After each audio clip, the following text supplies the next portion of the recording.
Welcome everyone listening in online. 30, 50, or 100 years of management planning horizons, carbon stored in soils, in living, in dead biomass, and in litter, carbon stored in ecosystems, in products, but also substituting fossil fuel-intensive building materials. Welcome to the one and only forestry session. My name is Simeon. I work for Climate Kick, Europe's leading climate innovation agency and community. Our role here today is a convener. Some of you might have heard that we had a lot of forestry sessions submitted, and so we have had the task together to merge our 4 sessions, and we'll be indicating our individual groups later. And so we're hosting this session together with our colleagues from the Institute for Climate Economics. Together we represent the EU Horizon Informa project, which is a research initiative aimed at improving science-based knowledge on sustainable forest management under climate change.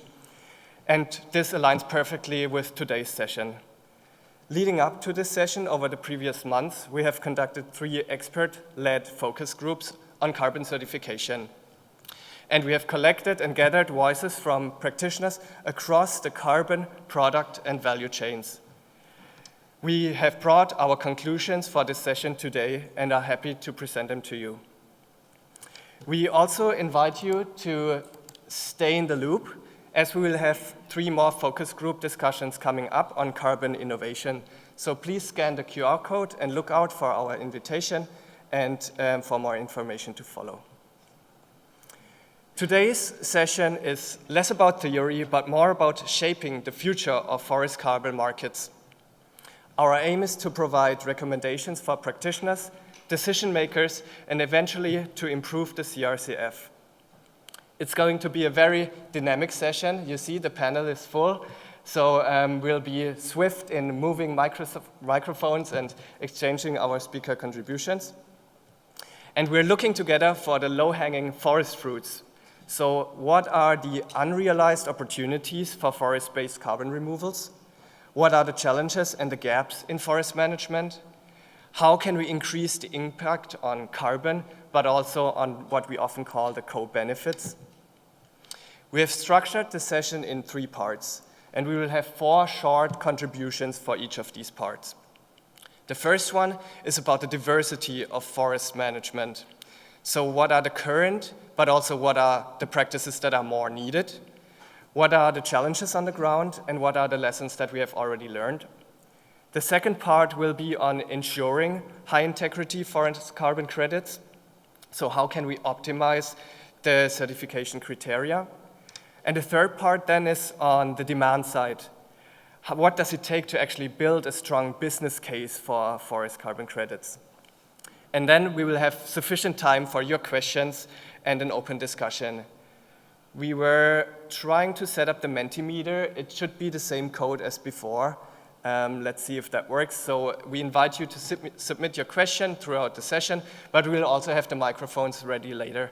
And please also, if you're listening in via Zoom or YouTube, submit your questions, and we'll make sure to ask them to the panelists. Finally, I want to underscore that carbon markets are not only about removing carbon, but are also about transitioning us to a forest-based regenerative economy. We need to move from extraction to long-term resilience of forests and landscapes and the whole value chains associated. We need to ensure that forest management and wood products contribute to climate mitigation and adaptation and strengthen the full range of ecosystem services. But for this vision to succeed, obviously carbon markets need to ensure high integrity, fair benefit sharing, and long-term viability. One more note, we exchanged among a few forestry people earlier and realized there's only a few of us in this whole summit. So this was a spontaneous idea. Anyone who is interested to meet over beers or dinner later, let's meet after the last session around 6:30 in front of the entrance. Now, just before we head into the session, let me briefly introduce our panelists. From the Institute of Climate Economics, we have Julia Grimaud, who will be moderating the next part of this session, and Simeon Martel. From the carbon forestry group, so one of the initially proposals that has been handed in, Vincent Fürstenberg from ECS Climate Solutions, if you maybe can wave, because we don't have the pictures on the slide.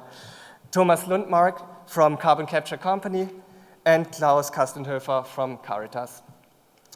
Then there is another Horizon Europe project called SMERF on the panel. We have María Sosa from Preferred by Nature, and Thomas Sanchez from the Cesefor Foundation. And then Thomas Stocker from Anew Climate is his own group. Now, in order to ensure we have enough discussion time, we have to make sure we are keeping track of the contributions with the many speakers. But without further ado, I hand over to you, Julia. Thank you very much.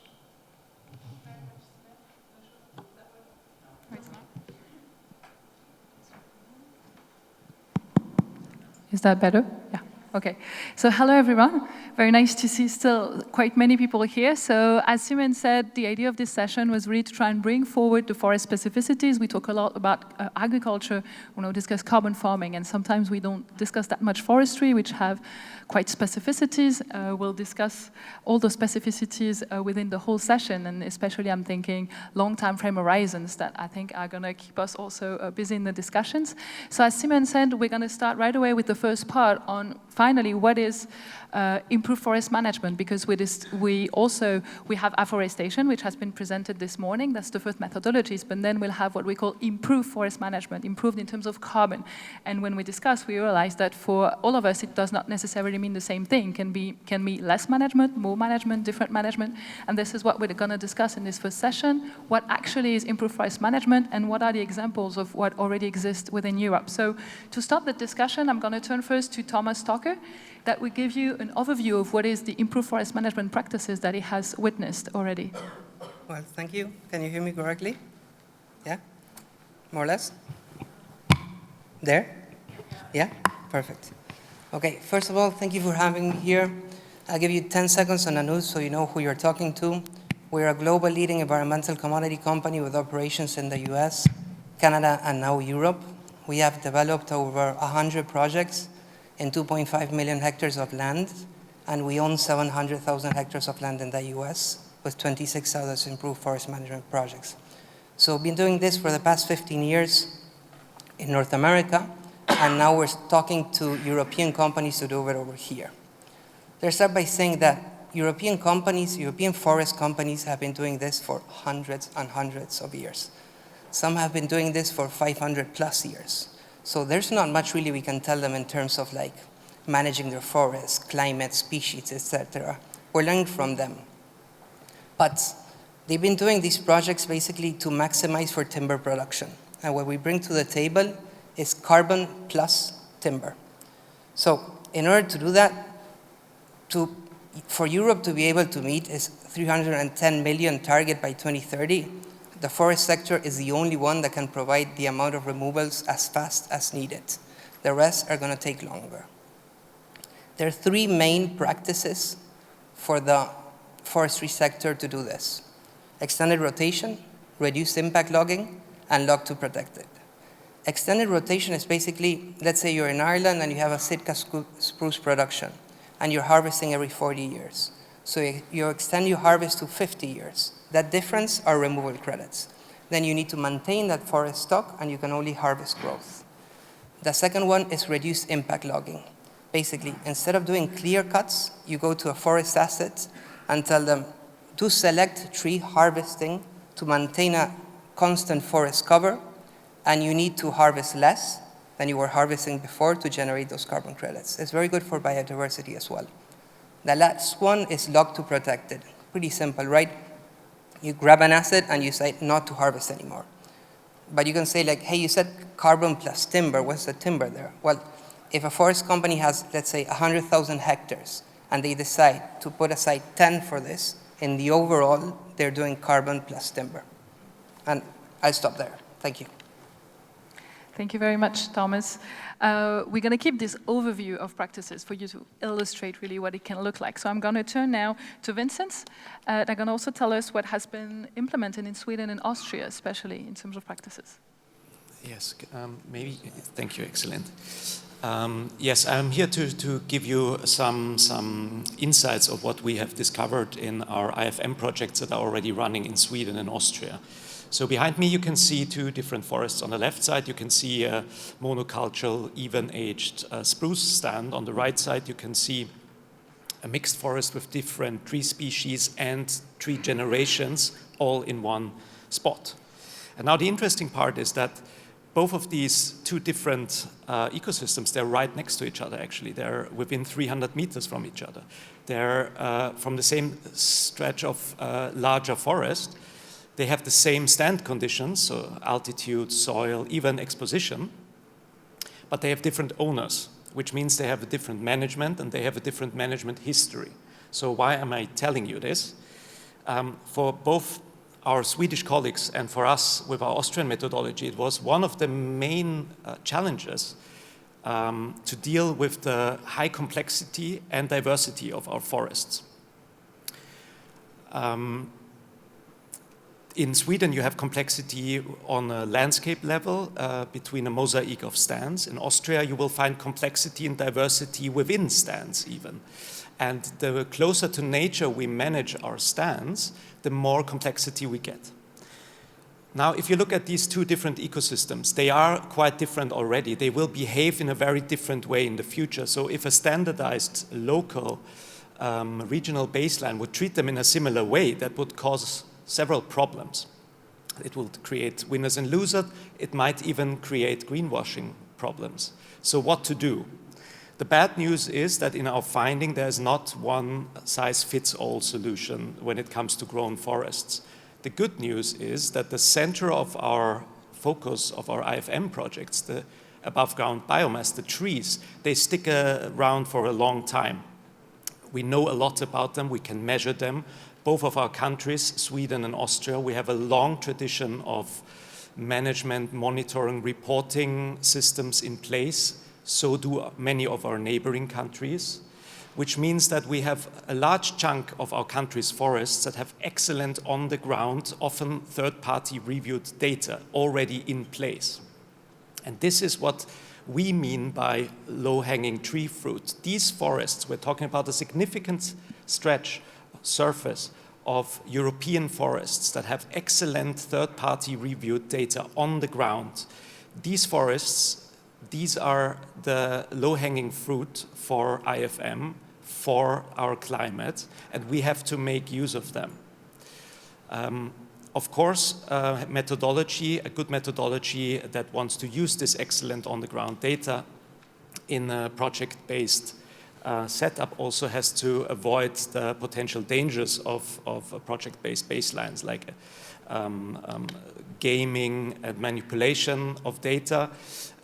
That can be done with a strong and standardized and also objectified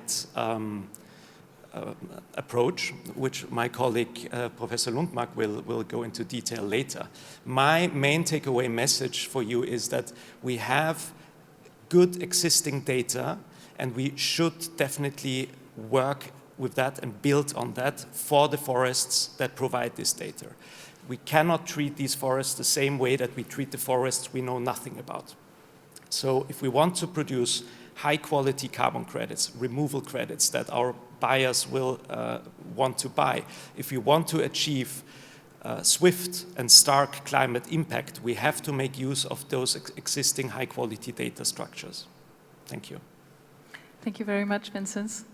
I'm gonna turn now to Thomas Sanchez from the Smurf team, which gonna tell us a bit about close to nature forestry. Yeah, our recommendation is also about close to nature forestry, as Vincent said before, explained very well. Our recommendation came from the project Smurf, that is an horizon project that started in 2024, in the beginning of 2024, and it will finish at the end of 2027. And the main objective of the project is to develop new business solutions for small forest holdings in Europe. Small forest holdings represent a huge amount of surface in the forest in Europe. There are several work packages. If you are interested in the project, tomorrow we are going to have a poster in the poster session of the afternoon. But I want to focus in the work package 4, that is this development of this closest to nature silviculture as an improved forest management practice. And we are developing a methodology, a carbon project methodology based on the transition to even-aged traditional management to close to nature silviculture. The vision in the project of close to nature silviculture, closer to nature silviculture, is the continuous cover forestry, mixed forests, focusing in the individual tree, and that it applies techniques that mimics the low impact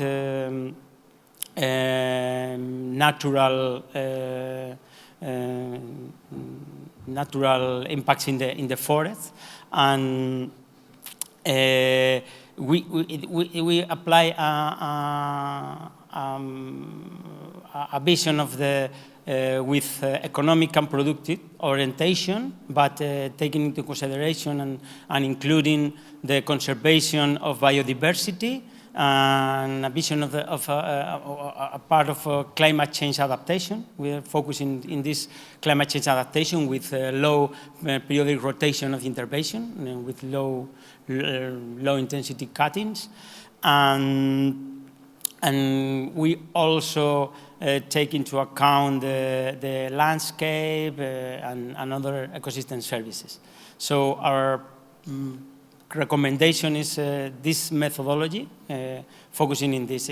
The increase of the carbon amount in the forest are in two aspects. One is that this change of way of management can be considered as a particular case of stationary rotation age that Vincent explained before, and another aspect in the amount of the increase of the storage of carbon is because with this silviculture, with these techniques, we are obtaining products of more long-term life. So this is the two ways to increase the carbon storage.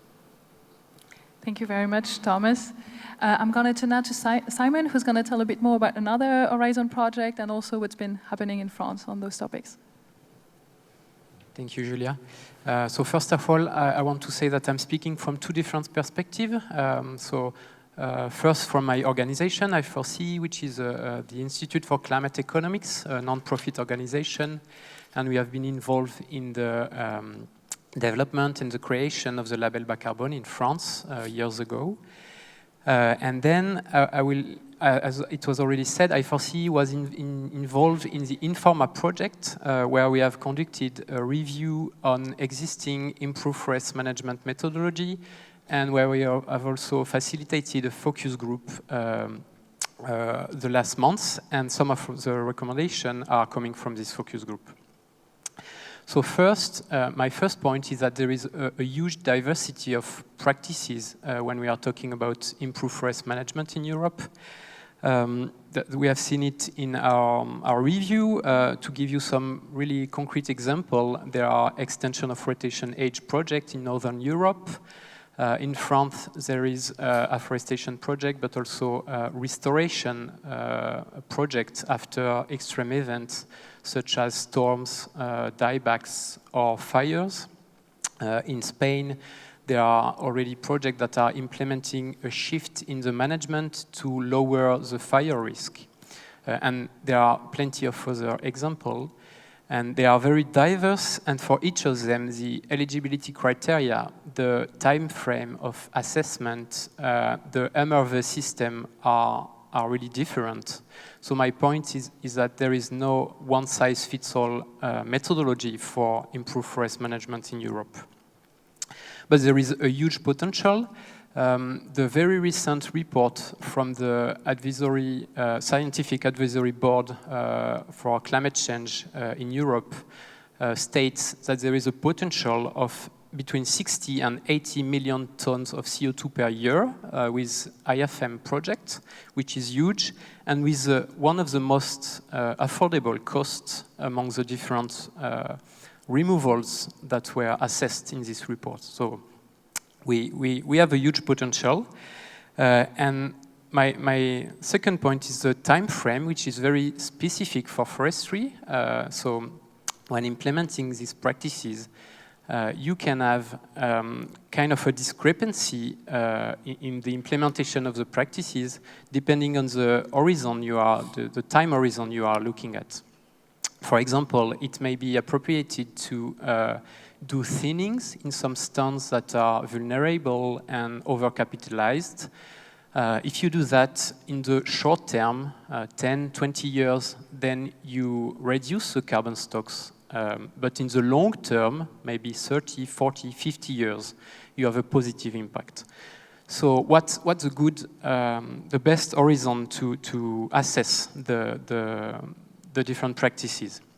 And in the Informa focus group, we concluded that the crediting period, called activity period within the CRCF, should be a reasonable time, maybe 20, 30 years, but that we should also look and model what is happening after, maybe up to 100 years, to be sure that we have no bad effect in the long term. And in some cases, a carbon debt can occur, and then with this carbon debt, we think that it must remain reasonable because with the climate crisis, we need to act really fast, and we need to prioritize in the next decades. And then there is also no regret strategy that have a positive impact in the short, in the medium, and in the long term. And of course, we should prioritize our action to these no regret strategies. Thank you very much, Simon. We finished this kind of first topic, so please don't hesitate to note your questions. We'll have this question session in the end. But the idea was, to illustrate a bit better what we mean by improved forest management in terms of carbon, and to give you, a picture of the diversity of those practices. And as it has already started being discussed, we're going to now dive into the certification criteria that you all touched upon already, and what those forest specificities actually implies in terms of carbon certification criteria, in terms of time frame that has been said, in terms of how to deal with permanence, and all those more sustainability also topics that we will discuss. So the idea is to dive a little more in the technical part on the certification criteria and what forests actually ask us to look at that can be different from agriculture also. So to start this second part, I'm going to turn to María from also the first project to tell us about an improved forest management methodology they are actually currently developing. Thank you. Julia? Okay, thank you. Yes, well, within this project that Thomas, my colleague, presented, we are developing a carbon framework, a digital platform, and two methodologies. We are focused on forests, so we are developing two methodologies, one ARR, forestation reforestation, and another one for improved forest management practices. And we are aligning all our work to the European Carbon Removal Certification Framework. And actually, our intention, and we'll be very happy if our framework is approved under the scheme, and also our methodology, our improved forest management, especially that one methodology, is used under this scheme at European level. And focusing in this methodology, in the improved forest management methodology, I would like to highlight two aspects that I think are relevant here. One is that it's key to involve small forest holdings within this market. We can say that approximately 60% of the forestry in Europe is privately owned, with a parcel average of 13 hectares. So it's key that we develop something that is understandable and easy to apply, to make this market profitable and attractive for small forest holding, especially small forest holding. If we want forest carbon credits, we need to involve them, so it is key. And a second aspect I would like to highlight is that it is crucial also to develop these improved forest management methodologies using closer to nature silviculture, like good forest practices, such as closer to nature silviculture, that not only generate carbon credits, as it has been said, but also goes beyond carbon. Thank you very much, Maria. Now back to Simon, also on topics like also baselines. Thank you, Julia. Yeah, about the certification criteria, the feedbacks from the projects and the scientific studies that were carried out the last year showed that baseline are the main pitfalls in the RED Plus and the IFM projects that were implemented around the world. As scientists, we focus on the accuracy and the uncertainty of the quantification. But we should also really focus on the baseline setting. To take the example of a lot of IFM projects that were implemented in North America, the baseline were too pessimistic, and then as a result, there were a lot of over-crediting in this project, and that conducted to one of the main scandals of the voluntary carbon market. So, how can we deal with that? We have two different options. The standardized baseline that have the advantage of not creating any asymmetry of information, because the project developer is just provided with figures and he cannot change anything, and there is no room for gaming. But then you create a lot of windfall effects. And that's also a problem. The windfall effect is when a forest owner is above the baseline, then he can be part of a project without any improvement. And that's also a problem. In the other hand, there are specific baselines where the project developer can develop his own method, his own baseline. But there is a lot of asymmetry of information because the auditors and the standard maybe cannot challenge the project developer on the figure that has been chosen. But we think that there is a way between standardized and specific baseline where and I'm really in line with what was already said by Vincent, where you can have figures that are accurate because they fit to the local context, and it's important to fit to the local biophysical context, but also the socio-economical context. And you can have very accurate figure that exists in the member states of the EU.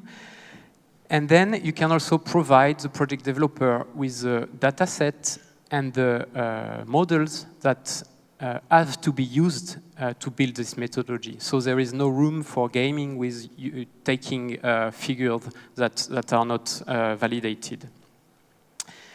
Then a second point is about non-permanence tools. So we know that within the CRCF, that's the temporary credits, the main tool, but I will come back to that later, talking about the market.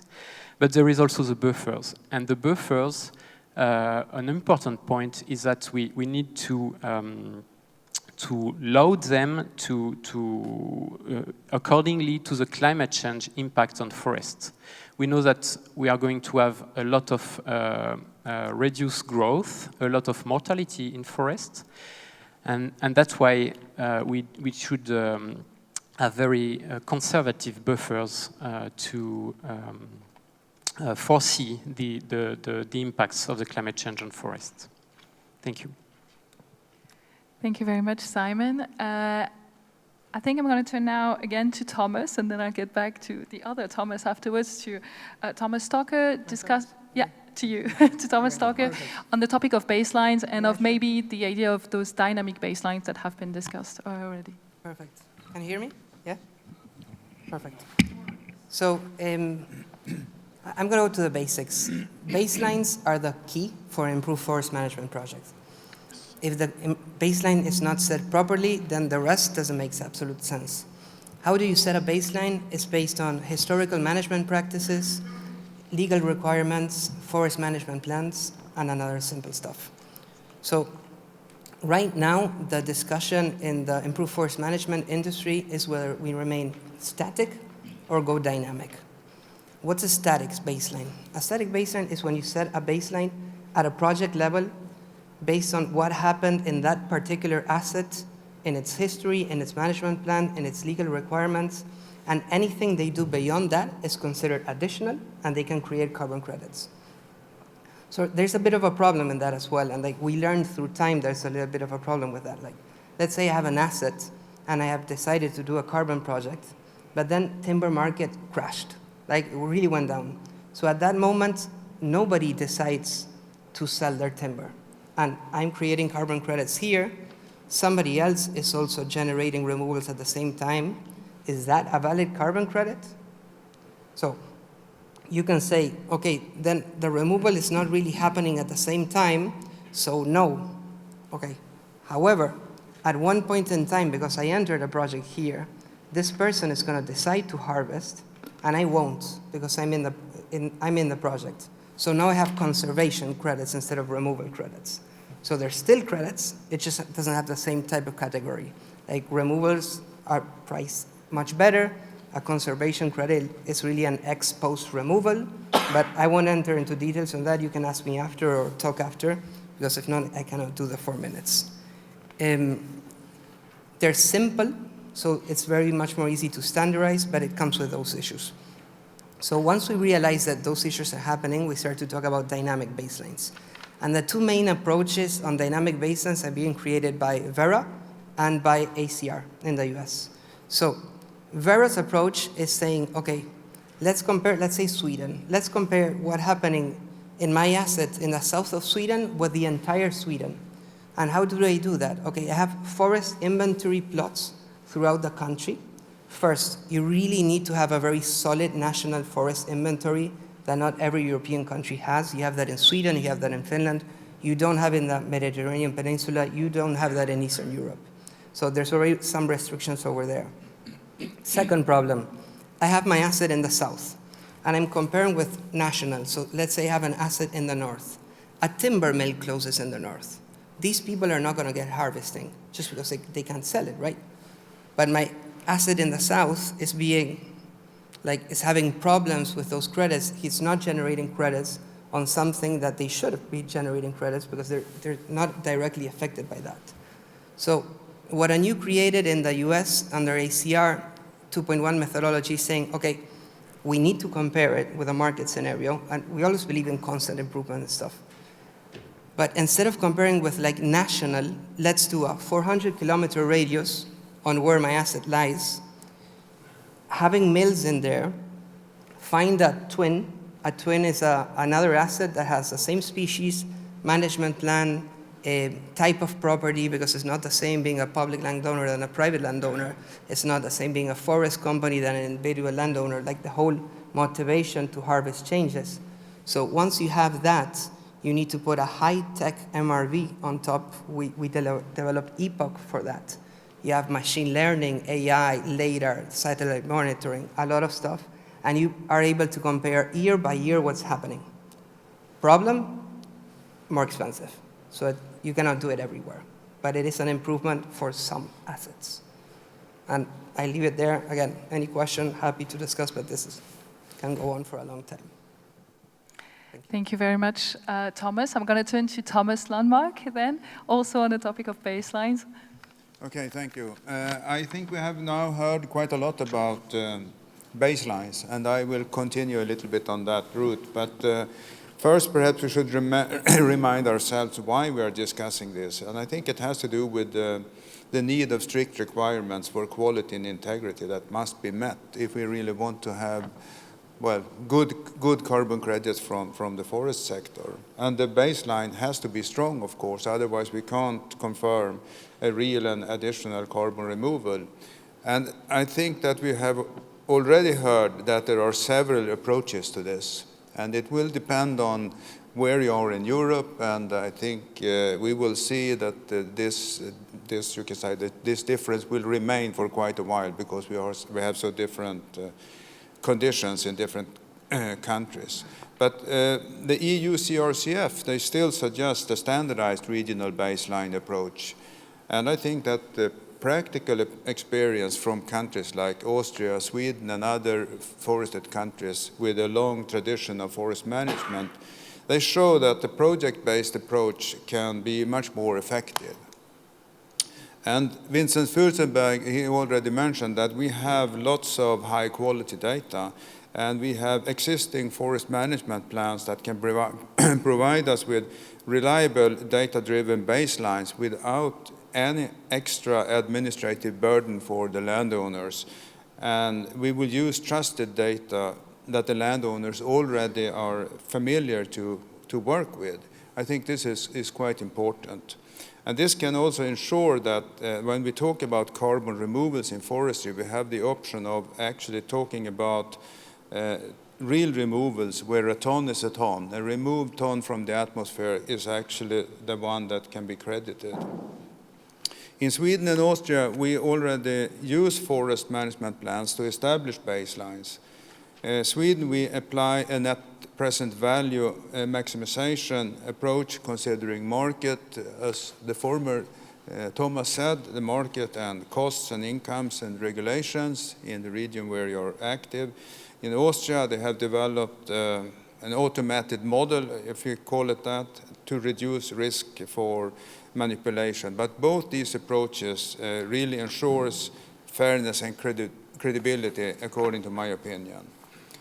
But let me also mention, especially thinking about the first session today, that a key difference between carbon forestry and carbon farming in agriculture, it's where the carbon is stored that can create credits. In forestry, it's mainly held in the crop, in the living trees, the growing trees that can be harvested or that can be foregone for increasing the carbon stock. While in agriculture, we are mainly talking about carbon in the soil. Additionally, forestry has long harvest windows that can span over decades. And this makes it more or less, I should have said difficult, but I think I will say it's impossible to model harvesting without consulting a forest management plan, which shows the landowner's intended strategy for the future. And the regional average approach, or a regional standardized baseline, if we call it that, I'm afraid it will create winners and losers, as has been mentioned already. If we take an example of a forest owner that has been previously harvesting heavily and now wants to let the forest grow, he would or she would automatically exceed a standardized baseline and get credits. And I think that is not really good. Our approach also prevents internal leakage, because we are working with entire properties. And that ensures that increasing the carbon stock in one area cannot be offset by increased harvest intensity in another area. So if I were to put some recommendations to this meeting and to the CRCF work, I think it's to really to open the door to, when available, to use existing high-quality, high-tier forestry data to determine realistic project-based baselines. And as Vincent Fürstenberg also mentioned, we have to establish rules for how this can be done to avoid manipulation in different ways. And if we are successful, I think we can build a fair and a transparent and trustworthy forestry carbon market that supports both the forest owners and climate action. Thank you. Thank you very much, Thomas. We kind of close on this second part on most the certification criteria, and I think you already opened also on the specificities and of which are necessarily going to bring us to the market perspectives. And you discussed time horizon, we discussed a bit permanence, there's the question behind this of temporary credits, and which market actually to finance those nature-based removals. That's one thing with the permanence, but also specifically for forestry, which involves those long time frames. So I'm going to turn again to Thomas to kind of walk us through the types of sources of funding and of demand that we can find already today in the market. Sure. And then we'll also head back. And again, please don't hesitate also to raise your hand if you want to react to what you one another say. Definitely. First, I'd like to point out, we are all here to try to generate the best possible carbon credits in the market. But if there's not a use case for this, all of this conference is useless. Like, we're creating a product that cannot be sold.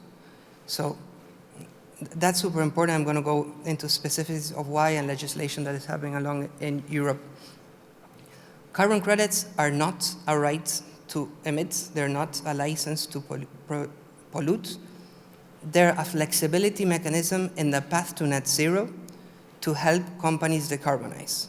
So when a company, this is a reduction, is reducing emissions up to 2050, all of this area, they're still emitting. That's carbon in the atmosphere that's coming along. The concept for carbon credits is to be able to offset this part, and not the residuals in 2050, all of it.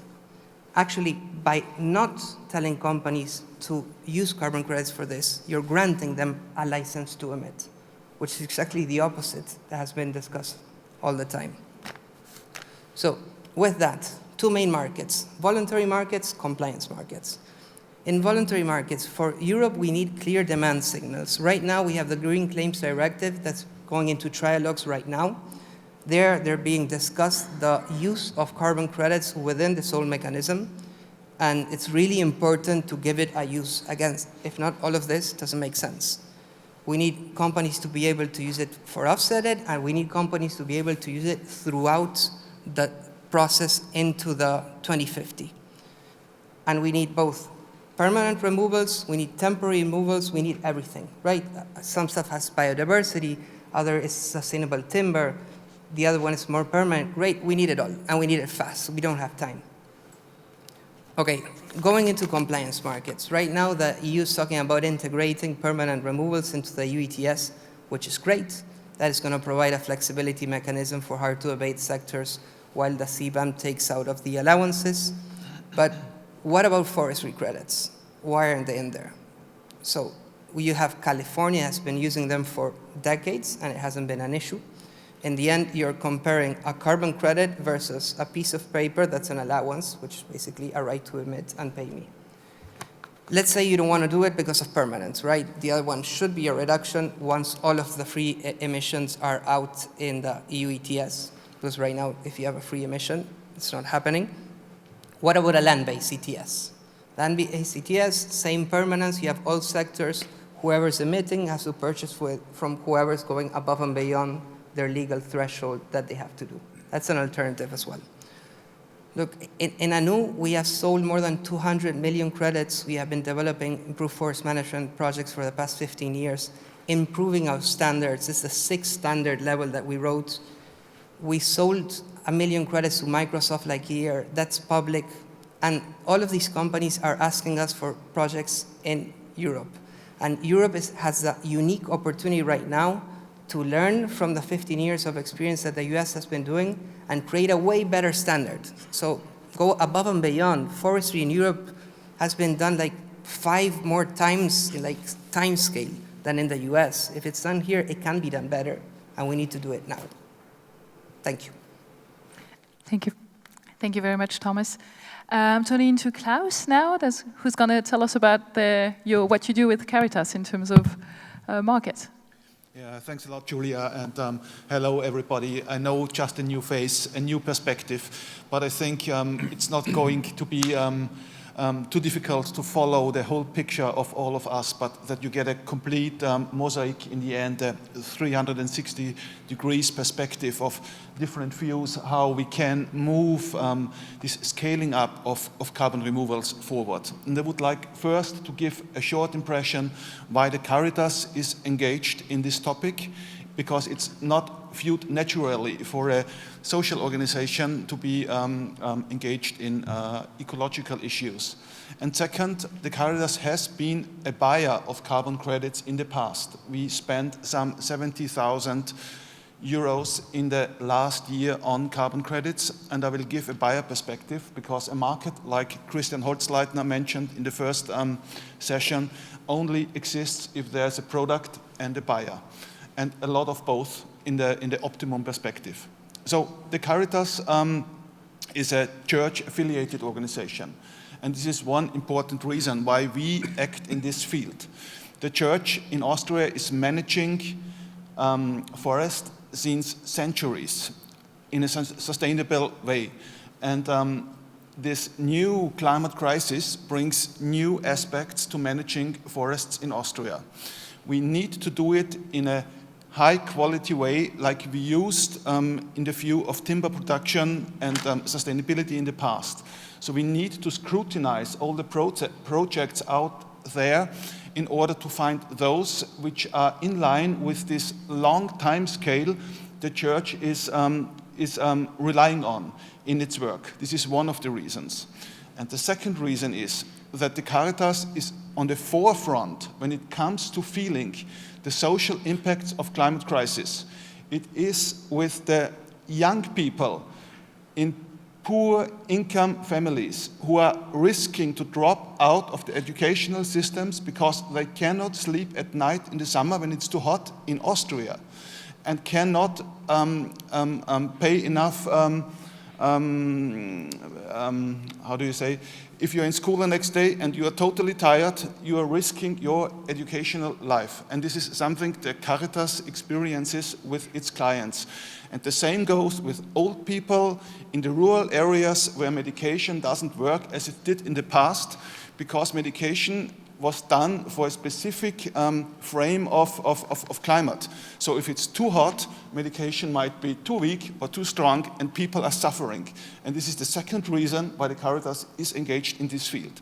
And doing so, having the forests in the church and those clients in perspective, we scrutinized what is out there, what could help us to be part of the solution in any aspect. And it was with Vinzenz in Austria, who does project development in that direction, or Thomas, who is doing the same with the church in Sweden, very valuable work, that we realized we can become part of the solution. It is dire need to be part of the solution. So I will give a short perspective for the buyer. A buyer needs robust credits. And I think the ambition here on this podium is a very good showcase that robust credits is what we have in mind. And learning from what has been said from the participants here, the project we scrutinized, which are robust, high integrity producers of carbon credits, are those with project-based baselines. I know that the CRCF envisions standardized baseline as a first approach, but so far we found high integrity with project-based baselines where we have a robust data set provided, third-party audited by governmental means who guarantee that this high quality is ensured. This is the one thing. And the second thing, the Caritas also made a net zero pledge towards 2030. And we think that we are doing a lot of service in the rural areas, and we think it's worthwhile to use carbon credits from forests in the area we service to show that our net zero pledge is valid. But not just the CRCF, but also the CSRD, the Sustainability Reporting Directive, has to make a case for being able to account for those kind of credits, even if they are temporary. I think those are Sherpa credits which help us to reach our goals by 2030, and they should be viewed and validated with, in that view. And the second one is the Green Claims Directive. So it's not just about calculation, it's also about communication. It's internally for our net zero goal within the Caritas.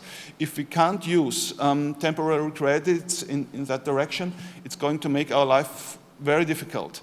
And it's also externally to show that we live our pledge and we can be publicly accepted as being part of the solution. And I think this is important for all of us in this market, being as a producer or as a buyer. Thank you. Thank you very much, Klaus. I'm turning back to Simon, also on this question of market. Thank you, Julia.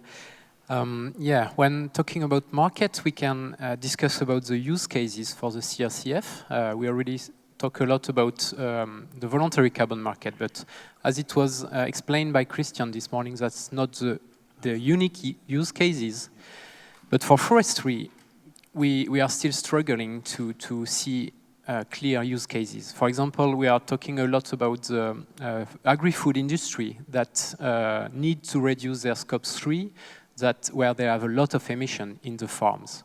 But with the timber industry, that's totally different. There are the emissions that are occurring within the forest are really low. So I don't really believe that we will have use cases from the timber industry. Then there is an option to create a pricing mechanism for temporary removal within the EU.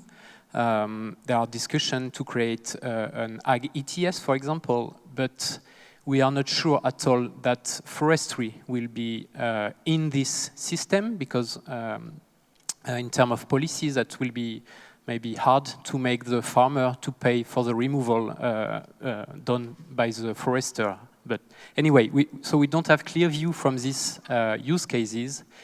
And so the most promising use cases in the next years, the next decades maybe, is the voluntary carbon market. And there is something where we are still looking for an answer is what the demand for the temporary credits, as it has already been said.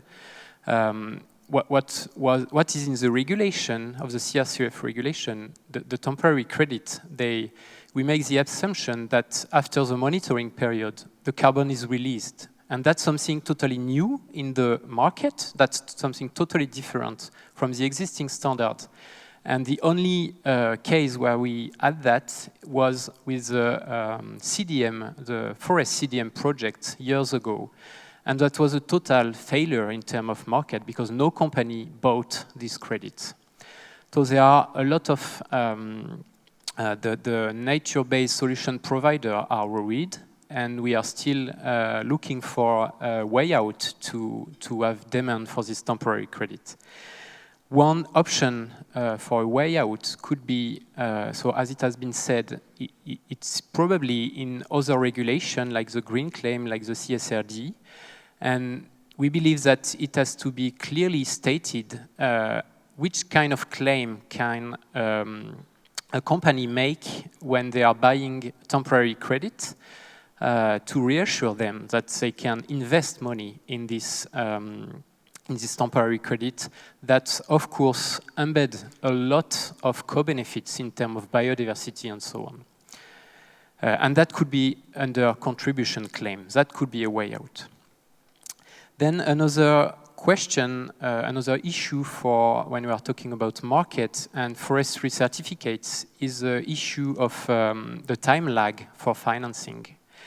There are a lot of projects, for example, the project where you are doing a plantation, where you have a time lag between the need of investment that is at the beginning. You need money to buy the seedlings, you need money to plant them, and so on.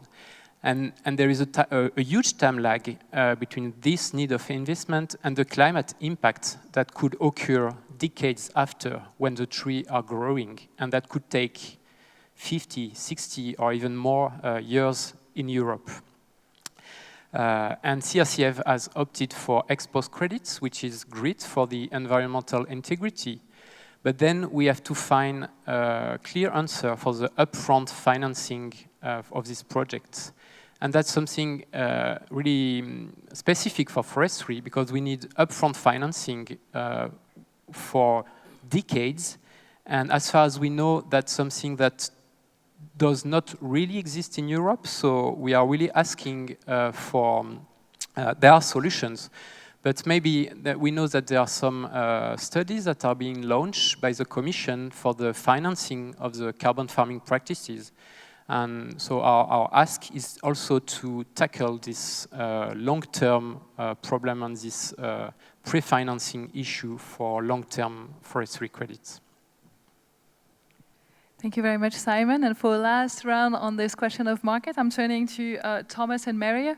Yes. I think both of you are going to speak.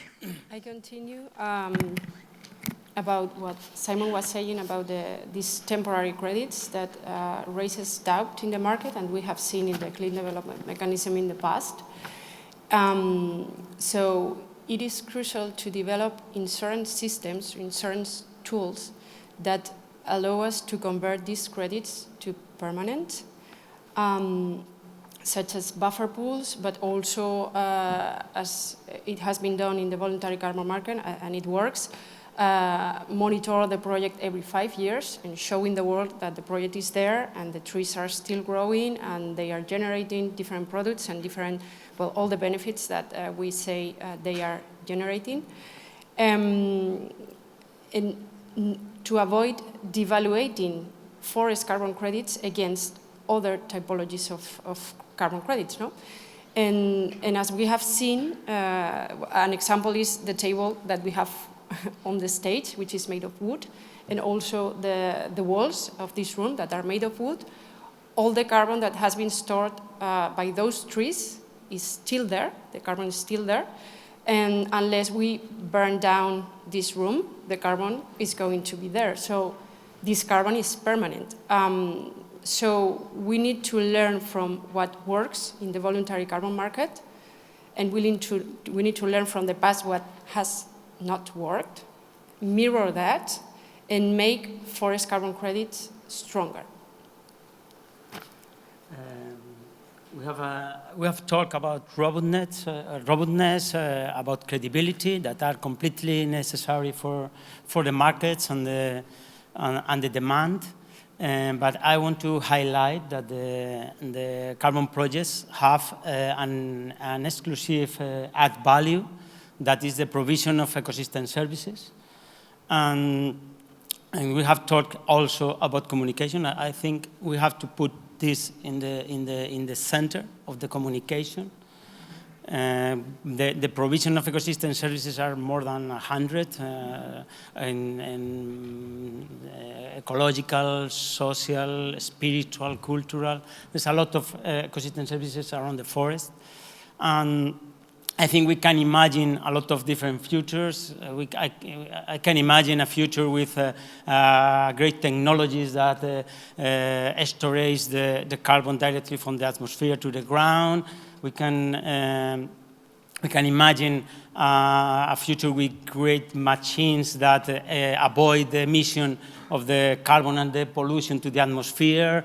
We can imagine the artificial intelligence that they organize the production that minimize the impact of the life in the and I can also imagine people fighting against climate change, shooting at the air with an AK-47, that the world is now very crazy. But honestly, I cannot imagine a future without forests. The forest has been with us for the beginning, for more than 4 million years, and we need the forest, and we have to put the forest in the middle. And the future is going to be as we imagine now. So I think we have to try to put all the efforts in develop this future that we wanted to imagine. Thank you very much. I think I had great last words for this session. So thank you very much all for your contributions. Now we're going to open the discussion to the room. So I think you had the chance to submit your questions in the Mentimeter. And yeah. Yeah. Sorry, I'm just testing this works. Okay. So we'll answer your question, and then we've got some online that I'll also address as well, so that everyone gets a chance online and here. But your question first. why is it not called carbon forestry instead of improved forest management? I think that's really confusing. It should be carbon forestry we are talking about. Maybe if I may first answer, and then if you please raise your hand if you want to answer. It's the kind of vocabulary that is herited from the carbon markets internationally. When you had afforestation, reforestation, that's one topic. Then avoided deforestation, and in the middle there was this improved forest management. So yeah, that's the kind of heritage carbon markets term that we use, but I really agree that it's confusing. And even among us, we had to also make sure we did speak about the same thing behind, and that we all did not have the same, necessarily the same practices or types of management behind that word. Yeah, common forestry I think would be even wider, but yeah. Just saying more or less the same thing. It's like there's more than one type of carbon forestry. So within that, improved forest management sits in the middle. The logic is carbon forestry. Yeah, and if you put them all together, it's carbon forestry. Yeah. But within that, you have the different verticals of like RED projects, ARR projects, it's ecosystem restoration, improved forest management. But yeah. Maybe you're also referring to the fact that forestry is within carbon farming, which is really misleading. And I think that's a problem. We should maybe find a word that embrace all, so farming, forestry, and peatlands that we used to use nature-based removals, for example.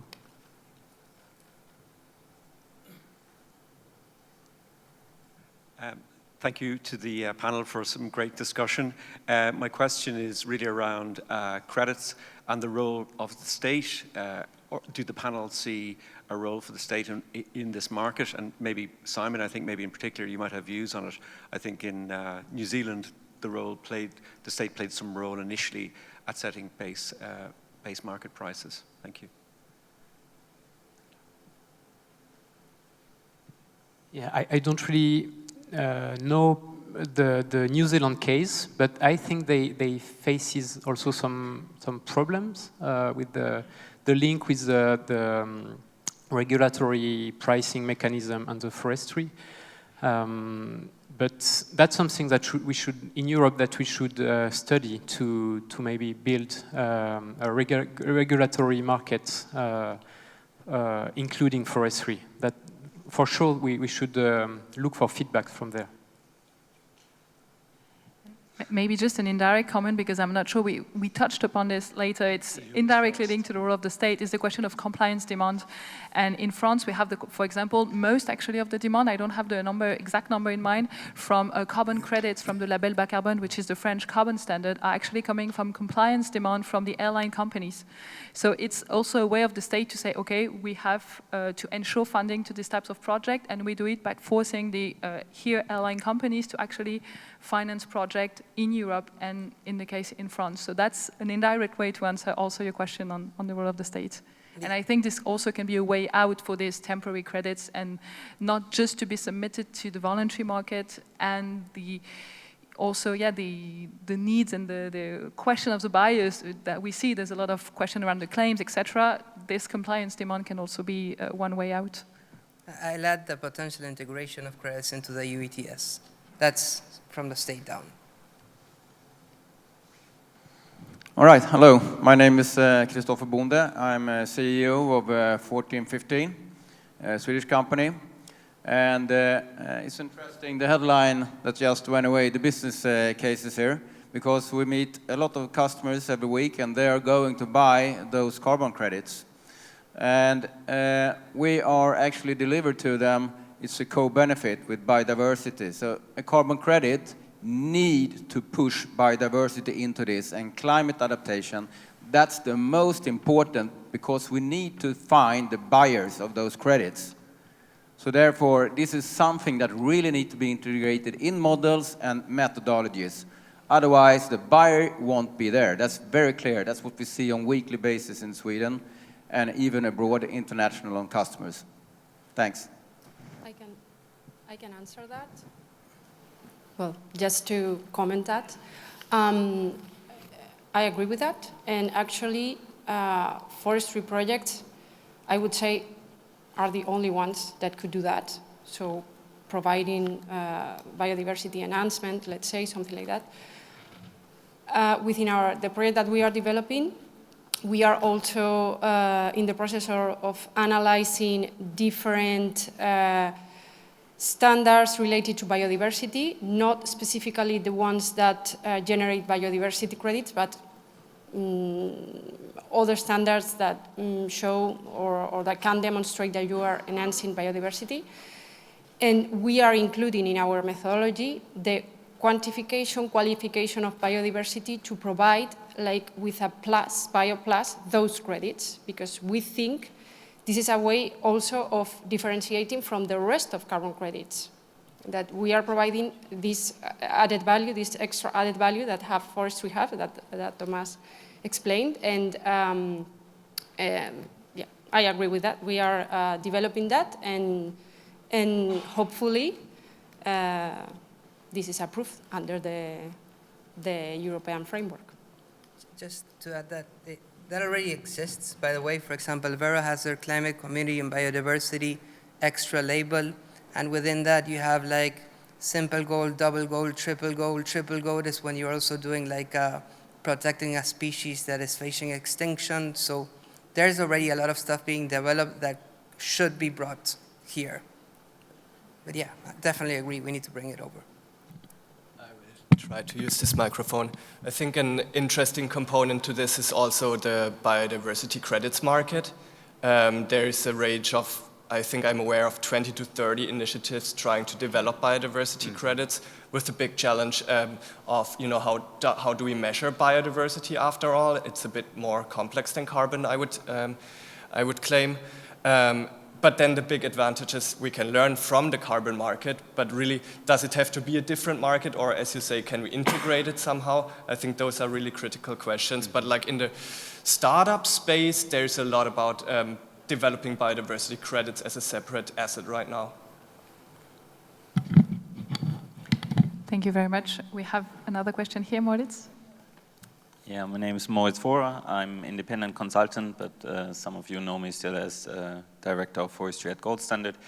First of all, I'm happy to join here at 6:30 later on, a little bit more of a forestry group, because I do believe that farming is more than just agriculture. It should be included also in the title. But to my question, I see temporary credits versus permanent credits as the most crucial point where we are at the moment in this market. And either we create a new market for temporary credits, and or we try to work with insurances to create the permanent credit. What do you think is the best pathway? Is it the one or the other? That's a good question. I would say, I already explained, but maybe Thomas wants to answer. Well, on the one hand, I think there was an excellent study published just 10 days ago. It's the study called Scaling Up Carbon Dioxide Removals by the European Scientific Advisory Board on Climate Change. And it points out a lot of opportunities, risks, and solutions for temporary credits, and how we can tackle that reluctance by the market to take up temporary credits. But I think that a mixture which is argued for in this study might be what is called for, which is one of the core recommendations, is that you should try to create a separate market with compulsory goals for the EU for temporary credits to try to deliver on the 2030, 2040, 2050 goals we have. But I think there's other recommendations which are also worthwhile to consider, which is to match hard to abate emissions with which are connected to those temporary credits. So to create also a polluter pays principle in this respect. So I think all is called for, and I think what should be also taken into consideration and what should help carbon credits coming from forests, that if you do the baseline approach very good, then you have a good basis also to create buffer pools, and you should have better strategies when it comes to liability, which is also important for buyers, and when it comes to ensuring your possible risk. The better you know the project you're working on, the less the risk, and that will also give more competitiveness on the market if you have to spend less money on liability issues or insurance issues. That's my perspective. I vote insurance. Yeah. Maybe if I can just react, yeah. Okay, yeah, quickly. No, I would go for a new market because I think we are all here to maximize the money that is going to the field, and I believe that if there are insurance in the game, we know that they are quite expensive. And to give you a feedback from the label bas carbone, there we observe that without insurance, 75% of what is paid by the companies is going to the field. And that's already a lot, but we have to pay the project developer, we have to pay the auditors, we have to pay, and if we add insurance on top of that, maybe that's less money going to the field, and so I would really prefer to create a new market with the rules clearly defined by the European Commission. Well, but you can do it cheaper. That depends who gives you the insurance, right? If you put it as a EU level and the EU granting the insurance, that shouldn't be expensive. And if you integrate all of the forestry credits into the EU ETS, you create that supply sooner. It's a clear price signal. And again, like insurance rate can go from 1% to 20%, depends on who gives it to you. But yeah, I get it. There's more than one way. And honestly, temporary credits is not a very commercial name. So we are talking about communication. Yeah. We have to think about that because temporary, I don't think people want to buy some temporary things. And if I just make, just also the question of the claims, we have debate around offsetting versus contributions, and there's also this question of, do we really need to promise a ton of CO2 in 100 in 1,000 years, or do we want to also tackle the problems of climate change now? And I think this is also related to this type of market. What do we need? And I'm not saying contribution claim solves everything. We have also our own doubts and discussions about it, but I think we should really link this to the claims, not to, produce big machineries to promise something when nobody won't be here to actually see if that promise has been fulfilled anyway. So Åsa Lind Initiative 1415, operative in Sweden. I just want to say what's very important is what the clients are willing to pay for. What are they willing to buy? And if you look at the International Advisory Panel on Biodiversity Credits, if you read actually what they say, please work with the market that's already there, because it's going to take time to develop this next market. It's wonderful, and it's a really great idea, and they're working on that.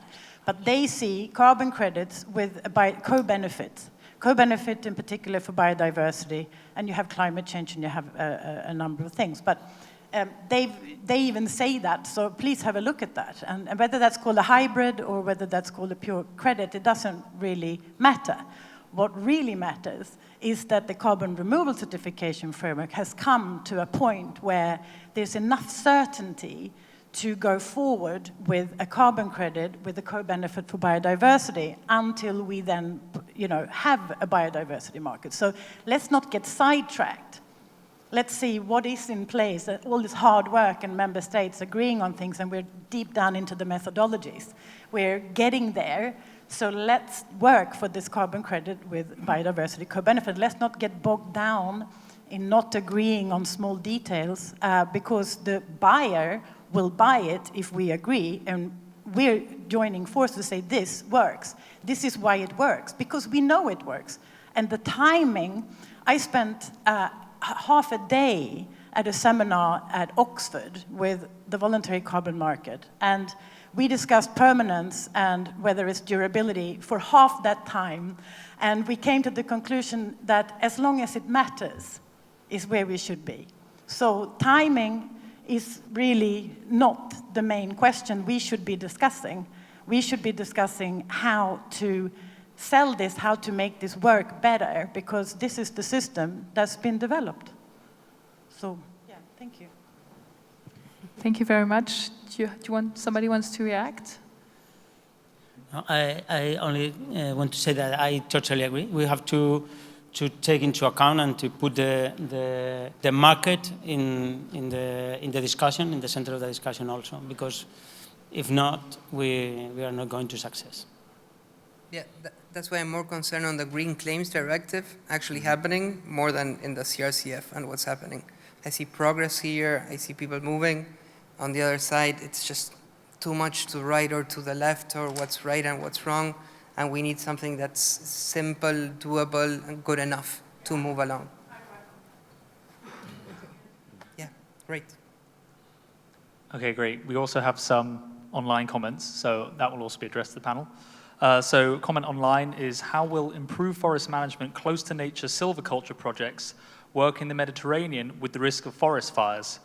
And the example they gave was a photo that was shared earlier showing the vertical continuum of biomass that might prove challenging. Is there an answer to that? Okay, I can answer that because the Mediterranean area is my place. It's true that we have this challenge in the Iberian Peninsula, for example, and in other Mediterranean countries. You cannot talk about improved forest management when a big forest fire can emit all the carbon, the biomass to the atmosphere. But what we propose is to make the change not of the whole surface, but only the places that are suitable for that kind of silviculture. We can talk about that the silviculture has to be profitable too for the forest owner, because if not, we are not going to success at all. And there's already a big risk of big forest fire, because the traditional way of management in the Mediterranean areas doesn't avoid the great forest fire that we have in Spain 3 years ago. We have a very big forest fires, biggest of the history, and this is with the traditional way. In the traditional way, with clear cuttings, we have several steps in the forestry that we have very, very complicated structures. Mostly in the beginning of the stages of the forestry, it's very, very, very difficult to attack a forest fire in these stages. So we have to think in the whole landscapes and think where to make that kind of forestry, what works another kind of forestry. Taking into account also adaptation, because if we only think in forest fire, we can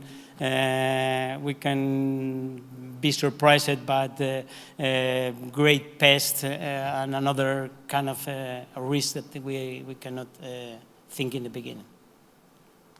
Just to add that, fire breaks, that's going to be increasingly more important globally as temperatures go up. That has to start to be included in every big project.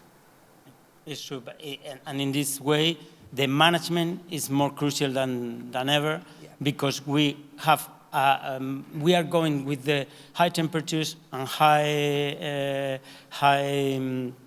precipitations.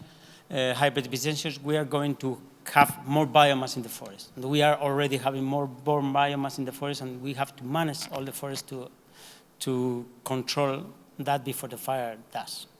Great, thanks. So I've got one more comment online, and I can address the audience as well. This one maybe slightly goes off from perhaps the general conversation of this particular session, but you'll understand the link in a second. This person's asking, what about carbon removals through building materials, such as long-lived products from wood or other bio-based materials such as straw and hemp? How do we integrate this on a holistic level with regards to sequestration, not just in the forest sink, but also in the storage in long-lived products? I cannot give an answer to that, but I would like to stress the point. I think it would help the sector if the CRCF foresees a stronger linkage between carbon stored within the LULUCF sector and carbon stored outside the LULUCF sector. If we can show the life cycle in a better continuity, then we can better verify the actual permanence of carbon stored in projects. And I would like to underline what this person has been asking, that would be indeed helpful for us, and maybe the answer can be provided by someone else. I want to add something here, and I think the European framework is taking it into account. Not sure how they are doing it. Within the voluntary carbon market, it is taken into account in the approved forest management methodologies. They divide the products in 3 types depending on the life term that this product has. And of course, this is something that is specific also from forest, and we need to include that in our methodologies, because a nice thing of the trees is that when you cut them down, they grow again. So you can cut them down and grow again all the time and use this wood for buildings, for furniture, and for other products, and use them. So, yeah, it is crucial to include that and also encourage all the people to use wood products and products made from the forests. Yeah, indeed, there are some construction stored carbon credits and all this, so there's an opportunity to discuss whether being separate or combined is useful to the general market. Does anyone else have any questions on? Yeah. Maybe just a comment on the last question. I do my best to be quick. On the CRCF, there is a methodology aiming at rewarding carbon storage in biogenic material in buildings. And just a feedback from the label Carbon, where with the forest project, we certify harvested wood products within the forest project if the products if they are harvested in the 31st years. And that works quite well. And we also have another methodology which is just for carbon sequestration in buildings, where there are several projects, but what is difficult is to find a good business model, because there are already high level of requirements in the regulations, and if you want to go beyond that, it's not so easy, and then the costs of the ton of carbon are quite high, so it's harder to find a buyer for 150 euro per ton of CO2 than 30, of course. Okay, first of all, thank you for all your great perspectives and information. My name is Eivind Flatlandsmo from Norway, so I'm here with my sweet friends. We are a carbon project developer, a startup, so we are new into this this era, and it's very, very cool to be here, but it's also difficult. On the one end, we need to sell carbon credits, and on the other end, we need to produce them. So my focus now on this question is on the usage of the carbon credits for the customer. So thank you for bringing in the biodiversity. I think trying to sell temporary credits, that's really unsexy. The effects are, how I see it, some effects are long-term, even though we are doing extension of rotation age. That is our first methodology. So what I try to explain to our forest owners and the customers is that if everyone in Norway and Scandinavia or everywhere are doing extension of rotation age, that is moving the economical optimal age to the biological optimal age, so it's the age where the area produced the most timber over rotations into the eternity. So we are actually maximizing the potential of the forest. So now we have about 1 billion cubic meters of forest in Norway. If we are on the ideal production rotations all over Norway, I think we would be at 1.1, 1.2. That is 100 to 200 million cubic meters standing in the forest long term, and we can increase the harvest rate also. So we are incentivizing the forest to be maximized, utilized. So but we can't sell that effect. We sell a temporary credit, right? So we need to bring the story of all the effects, and biodiversity is one of the other effects. So I just want to bring some light on that, how to communicate around the effects, because the green claims, you say, you can't do this, right? So what can we say? Yeah, thank you. I can take that. We've been selling improved forest management projects for, again, 15 years, wrote the first methodologies. It's all about the story, like selling anything.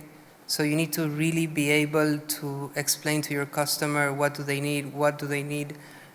It's very long cycles, due diligence processes. What used to be a transaction of 2 months, we're doing transactions of 2 years. They go deep, they analyze the project, and they pick their winners. Instead of like saying, every year I'm going to purchase 50,000 tons from a couple of projects without knowing, they got so much backlash that right now they're saying, okay, let me pick 10 projects, do a very strong due diligence on them, and I have my carbon credits for the next 10 years.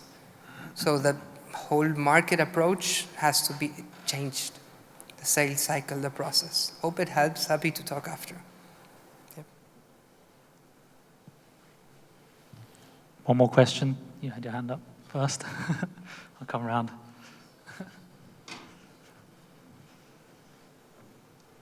Thank you very much. So hello everybody, my name is Nga from PFC International, that is a forest certification scheme. So I'm glad that today we discussed not only on the carbon, but we're also talking about the benefit of carbon project, that is biodiversity.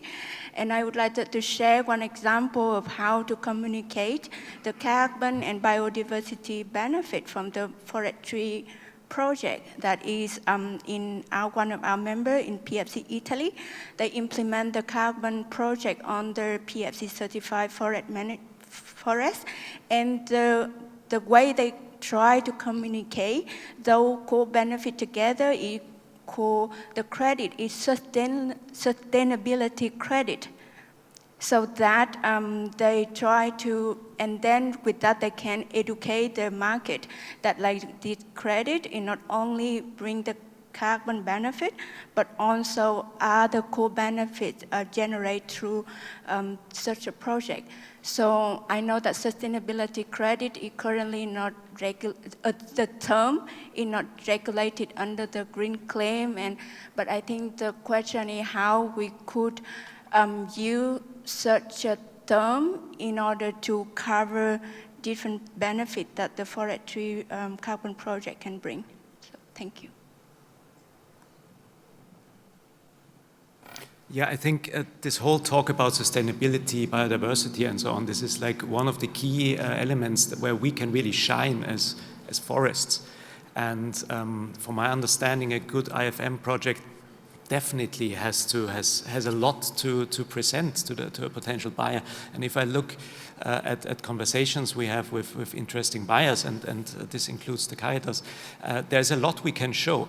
So for example, the way our IFM projects work, we really look at the forest and take it apart basically and recomposition it towards more climate resilience, towards more biodiversity. A good IFM project is not about stacking carbon on top of each other. It's about changing the forest, making it more biodiverse, making it more resilient to climate change, etc., etc. There's a lot of stories we can tell to our buyers. On top of that, we have long-term storage credits. We're talking about 30, 40, 50 years, and we can extend that once the market is developed and gives us the chance to do this. So I'm very positive, and I think it's absolutely of crucial importance that we really communicate here in a clear way all these. It's not even side effects. Our projects, they don't increase carbon by a crazy amount. We've almost focus more on how to actually change the forests and make them more climate resilient. Because in Austria, we won't have forests anymore the way we know it if we don't do that. And it's nice if we have another 20 tons of carbon there, but it will be gone in 20 years if we don't change the forests. So yes, but of course the core principles of a good carbon credit still have to be met, and we should not be tempted into becoming some wishy-washy biodiversity credit with a little bit of carbon on the side. The core principles of a good carbon removal credit, of a long-term storage in a forest that we make more resilient, where we decrease the risk of losing this storage. This always has to be in the center, of course, but again, I can only sign everything everyone said here on biodiversity, and I think this is the main asset that we as forest project providers can actually bring to the table. I have the impression the discussion could go on for a few more hours, but we are already at the end of our time. So I encourage everyone who is interested in staying engaged, please scan the QR code and join our upcoming focus group meetings, and join this evening's informal gathering to do some more forestry nerdy talk. But thanks a lot to our amazing panel, and thanks for the audience and our online audience as well to add more diversity to this conversation. I think it was a really productive session. Looking forward to discussing the recommendations in the session later today and staying in touch. Thank you very much, everyone.